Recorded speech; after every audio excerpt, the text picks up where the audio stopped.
S Majumdar কায়োপ্র্যাকটিক। Anwara Begum ওনার বাড়ি হলো চট্টগ্রামের কোন জায়গায়? পূর্ব মাদারবাড়ি। তো আমার এখানে আসেন উনি গত পরশুদিন না তার আগের দিন 3 দিন আজ আমরা 3 দিন 3টা সেশন চিকিৎসা দিয়ে ওনার শোল্ডারের সমস্যা। হাতটা উপরে তোলেন তো, এখন উপরে তোলেন, এখন উপরে তুলতে কোনো ব্যথা নাই। সামনে আনেন, ব্যথা নাই। পিছিয়ে নেন, পিছিয়ে নেন, হাতটা পিছনে নেন, পিছনে। হ্যাঁ হ্যাঁ, একেবারেই ঠিক। আচ্ছা, অপর দিকে ওনার ছিল হাঁটু, ওনার ছিল হিপ জয়েন্ট জাম, ওনার একটা গোড়ালি খুব বাজেভাবে খারাপ ছিল। এই 3 দিনে ওনার উন্নতি হয়ে গেছে একেবারেই ধরেন এই 80 থেকে 90%। বাবা আপনারা কালকে আমরা কতক্ষণ হাঁটতে দিছি? আপনি বলেন 1 ঘন্টা।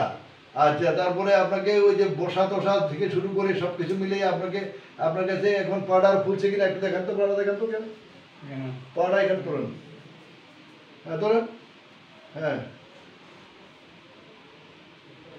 পাউডার এটা দেখাই যেত না, এটা গোড়ালি ব্লক ছিল, গোড়ালিটা এখন ঠিক আছে, কোনো রকম পা ফুলে নাই। আচ্ছা, অপর দিকে এই আপনার কাছে এখন সর্বসাকুল্যে আমাদের যে একটু কাজের ব্যথা, এটা ছাড়া কেমন লাগতেছে?